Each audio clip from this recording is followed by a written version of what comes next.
Mire se vini në një episod të rite e drejta e emigracionit me avokatin Fabio Lo Scherbo. Sot flasim për një vendim të rëndësishëm të Gjykatës Administrative Rajonale të Toskanes, vendimin 9 o të vjen i vitit 2025.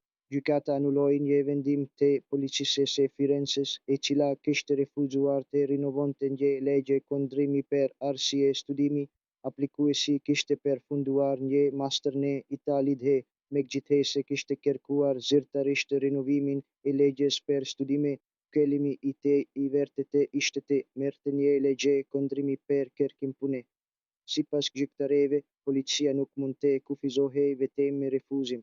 Ajo duhej të vlerësonte nëse ekzistonin kushtet për dhënien e një legje tjetër kundrimi. Sipas në një ting paragrafi 9 të ligjit për emigracionin, i vendimi është i rëndësishëm sepse riafirmon një parim themelor të administratës së mire. Autoritetet duhet të shohin përmbajtjen reale të kërkesës dhe gjovetëm formën e saj burokratike. Një mesazh i qartë për të gjitha xhirat e emigracionit në Itali.